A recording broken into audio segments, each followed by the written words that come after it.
Hello everyone, welcome to IFS and CSR results are out as you know and वैसे ही उस results में IFS ने 4 चांद लगा दिए हैं और उस 4 चांद लगाने के पीछे इन्हीं कई स्टूडेंट्स का हाथ है और इन स्टूडेंट्स से हम थोड़ी जान पहचान करके थोड़े पॉइंट्स इनके जानकर हम हमारे जो आने वाले एस्पिरेंट्स हैं उनके लिए जो मददगार पॉइंट्स हो सके उनको इनसे निकालेंगे, एक्सट्रैक्ट कर लेंगे इनसे, इनके माइंड से, और जो भी देख रहे हैं उनको थोड़ा आइडिया लग जाए कि एग्जाम को कैसे अप्रोच किया जाता है, एग्जाम को कैसे टारगेट किया जाता है और टारगेट करने के साथ साथ बहुत अच्छे रैंक से भी उसको क्वालिफाई किया जा सकता है, राइट। तो सबसे पहले तो इनका इंट्रोडक्शन करवा लेते हैं, तो please introduce your self.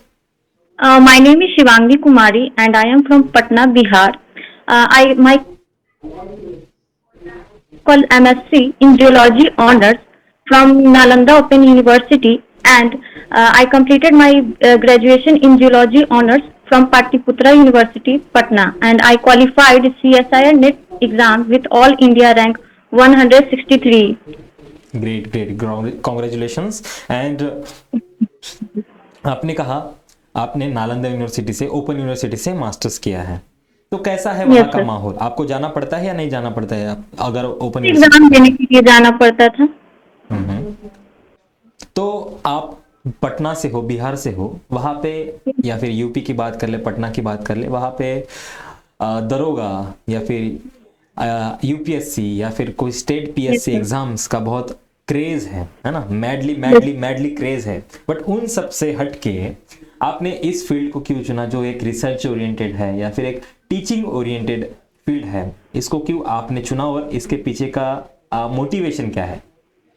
Sir actually क्या है ना कि जब मैं स्कूल में थी तो कुछ टीचर होते थे जो अच्छे से समझा नहीं पाते थे मेरे को। मैं थोड़ा सा वीक स्टूडेंट थी, तो मुझे लगता था ना कि मैं बहुत अच्छी टीचर बनूंगी, ऐसा कुछ लगता था। और मेरी मैथ भी अच्छी नहीं थी, जैसे फिजिक्स हो गया या मैथ हो गया, मेरी अच्छी नहीं थी। तो मैं शुरू से सोचती थी कि टीचिंग फील्ड में जाऊंगी।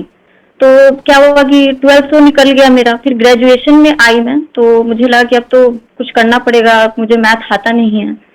तो मैंने सोचा कि बीएड कर लेती हूँ, इससे मैं टीचिंग फील्ड में चली जाऊंगी। तो मैंने अपने गार्जियन से बात की, मेरे गार्जियन मेरे भैया हैं, तो मैंने उनसे बात किया कि मुझे बीएड करना है। तो वो बोले कि जब टीचर ही बनना है, बीएड ही करना है, तो एक तुम काम करो, तुम असिस्टेंट प्रोफेसर बनो या प्रोफेसर का फील्ड में जाओ तुम।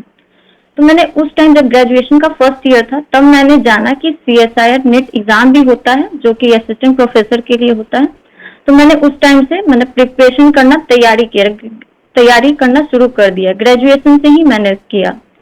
लेकिन क्या हुआ कि मैंने एक अदर इंस्टीट्यूट से भी लिया था, लेकिन मुझे वहाँ का ना उतना समझ नहीं आता था, लगता था कि सब ऊपर से जा रहा है। तो मैं 2 साल उसमें तैयारी की। ग्रेजुएशन में तो देना नहीं रहता है ना, एमएससी में फर्स्ट ईयर में देना रहता है। तो मैं कैसे भी करके वो 6 मंथ का वो मैंने कोर्स कंप्लीट किया, लेकिन मुझसे समझ में नहीं आता था। फिर एमएससी में मैं आई तो मुझे लगा कि नहीं, अब कुछ अच्छा करना पड़ेगा। तो मैं यूट्यूब पे सर्च कर रही थी कि मतलब कुछ अच्छा मिल जाए जो मुझे समझा सके, जो कि मुझे 0 लेवल से हाई लेवल तक मुझे ले जाए। तो मैंने आईएफएस का पहला लेक्चर देखा था दिगंबर सर का, जो कि इलेक्ट्रॉन ट्रांसपोर्ट चेन पे था। तो वो मैंने जब देखा तो मुझे लगा कि नहीं, मैं कर सकती हूँ, कोई मुझे बस समझाने वाला चाहिए। तो उस टाइम मैंने आईएफएस के साथ इंटरेक्ट किया, पहला वीडियो देखा मैंने। उसके बाद मैंने प्रिपरेशन करना चालू किया, उसी से मैंने किया। आईएफएस के टीचर लोगों से, जैसे प्रांशु सर थे, विशाल सर थे, ये सब बहुत अच्छे से समझाते थे मुझे।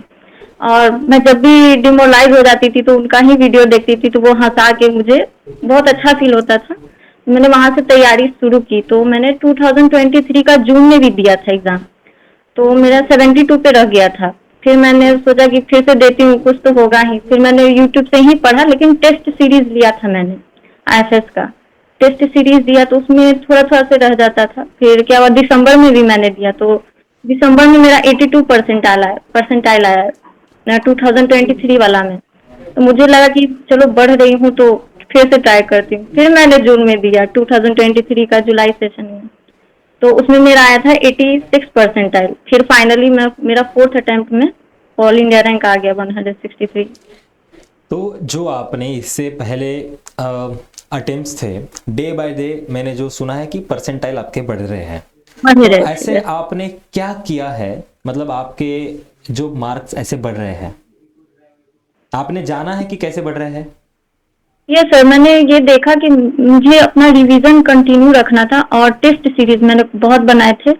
फिर PYQ भी बहुत ट्राई किया था, मैंने बना ली थी, दिमाग में अटा हुआ था, फिर भी मैंने उसको बार बार बनाया कि पूरा अच्छे से हो जाए। फिर टेस्ट सीरीज वही है, फिर रिवीजन, मतलब डेली रिवीजन करती थी, मतलब दिमाग में एकदम घुस जाए वैसा रिवीजन। रिवीजन बहुत जरूरी होता है कोई भी कॉम्पिटिटिव एग्जाम के लिए। जो मैंने 2023 में दिया था, मुझे लगा था कि मेरा रिवीजन लैग कर रहा है, तो इसीलिए मैंने ये 6 मंथ बहुत ज्यादा रिवीजन किया था, कुछ एक्स्ट्रा टॉपिक नहीं लिया। और जो सर IFS का इधर जो भी महाकुंभ आता था, जो भी था, मैंने सब लेक्चर अटेंड किया था, बस रिवीजन के, मुझे बस रिवीजन किया और कुछ नहीं, कुछ extra topic. Right, exactly, because आपने रिवीजन की बात की है ना। लाइफ साइंस जो सब्जेक्ट है, हाँ, स्पेसिफिकली लाइफ साइंस, ये बहुत वोलाटाइल है। अगर आपने 5-6 दिन का भी गैप दे दिया तो ये सब आपके दिमाग से उड़ जाएगा। आप बोलोगे सर ये नया नया सब मैं पढ़ रहा हूँ, राइट, एग्जैक्टली, आपने भी फील किया होगा। तो इसके लिए कंसिस्टेंसी मैटर करती है। जितना, जब तक आपका एग्जाम है तब तक आपको डेली रिवीजन करनी पड़ती है, ये बात तो सही है। एग्जैक्टली, आपने बहुत अच्छे तरीके से इसको समझा है कि क्या क्या चीजें एग्जाम के लिए इंपॉर्टेंट है। कभी कभी क्या होता है, स्टूडेंट्स को जो टॉपिक उनको अच्छा लगता है ना, उसको वो बहुत डेप्थ में पढ़ते हैं, बहुत अंदर तक जाके पढ़ते हैं, बट बाद में जाके पता चलता है कि वो तो एग्जाम में पूछे ही नहीं जाते, कुछ ही नहीं है। तो अपना एक मेन एम होना चाहिए कि जो एग्जाम के रिलेटेड, एग्जाम ओरिएंटेड सिलेबस है उसको आप पढ़े। उसके बाद तो आपके पास टाइम ही टाइम है, आप कितने भी किताबें पढ़ लो, कुछ भी कर लो, पूरा घोल के पी जाओ, बट जब आप किसी भी एग्जाम को टारगेट कर रहे हो तो यू हैव लिमिटेड टाइम। तो उस लिमिटेड टाइम में आपको एग्जाम ओरिएंटेड स्टडी ही करनी पड़ेगी, जो इन्होंने बहुत अच्छे तरीके से किया है शिवांगिनी ने। तो ऐसे कौन सी मिस्टेक्स है जो आप अवॉइड कर सकती थी अपने प्रिपरेशन के दौरान? मिस्टेक वही थी कि मतलब रिवीजन, वही है, रिवीजन आपको करना ही है। प्लस मैं ये कहूंगी आपको माइंड फ्रेश करना बहुत जरूरी है। जैसे मैं संडे को नहीं पढ़ती थी, मैं पूरा सप्ताह पढ़ती थी, एक दिन भी गैप नहीं करती थी, लेकिन संडे को मैं अपना मन का काम करती थी, मैंने कहीं घूमने चली गई, और फिर जो मंडे से मैं स्टार्ट करती थी ना, एकदम फ्रेश माइंड रहता था कि चलो आज नया तरीके से पढ़ते हैं। तो ये बहुत जरूरी होता है बच्चे लोगों की, थोड़ा सा माइंड फ्रेश होना चाहिए, ये नहीं कि एकदम घुसे हुए हैं, थोड़ा सा माइंड फ्रेश करना जरूरी होता है। मैं जब मंडे को सुबह में उठती थी, पढ़ती थी, तो एकदम हल्का दिमाग लगता था कि नहीं चलो आज एकदम नया तरीके से पढ़ाई करते हैं। तो ये मैं कहूंगी कि थोड़ा ब्रेक लेना चाहिए। क्योंकि क्या होता है, जब आप कंटिन्यू पढ़ते हो ना, आप एक सैचुरेशन पॉइंट आ जाता है, फिर उसके बाद आप कितना भी पढ़ो, कितना भी कुछ करो, एक उससे ऊपर आपके दिमाग में जाता ही नहीं है ना। हम बहुत सारे बायोलॉजी के कंसेप्ट में भी पढ़ते हैं, सेंसिटाइजेशन होता है, डिसेंसिटाइजेशन होता है सिग्नलिंग में, बट मतलब इतना ट्रेमेंडस उसके पास सिग्नल आ जाता है कि वो फिर रिस्पॉन्स करना ही बंद कर देता है।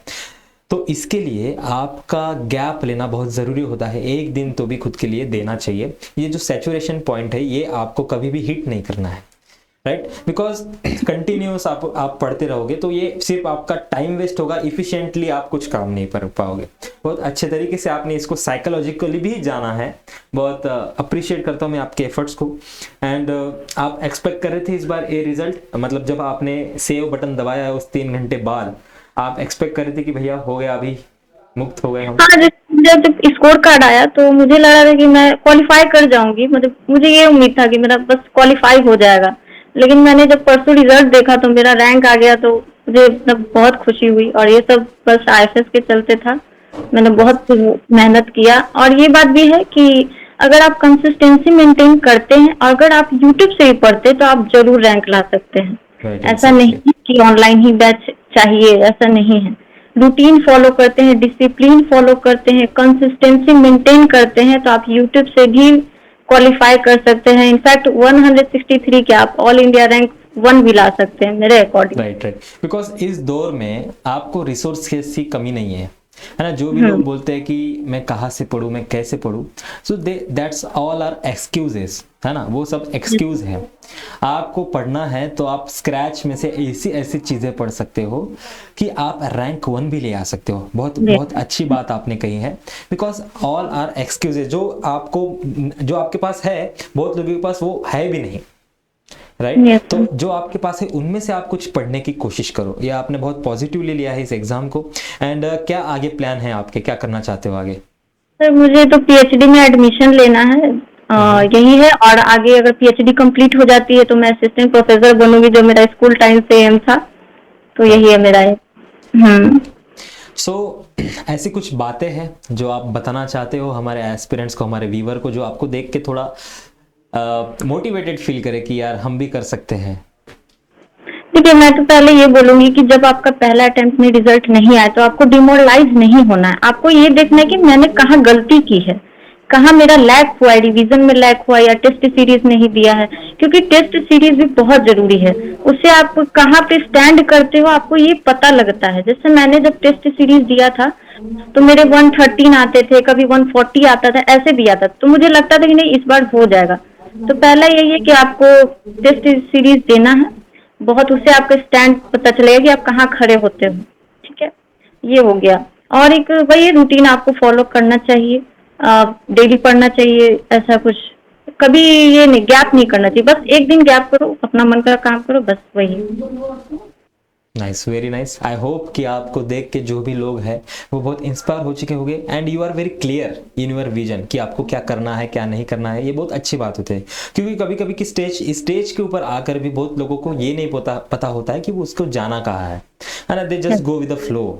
बट ऐसा नहीं होता है, आपको रैंडमली कहीं पे भी नहीं जाना है। You should have very path and आपके पास वो पाथ है, वो क्लियरिटी है आपके विजन में। और आई होप कि आप आगे भी ऐसे ही रहो, आगे भी आपकी विजन को आप क्लियर रखो, इसकी मैं आशा करता हूँ। एंड आपके आने वाले सुंदर भविष्य के लिए ऑल द बेस्ट। एंड अभी के लिए तो बहुत बहुत बहुत बधाई हो आपको पूरे आईएफएस की टीम की तरफ से। IFS is very proud of you and thank you for your precious time. Thank you sir.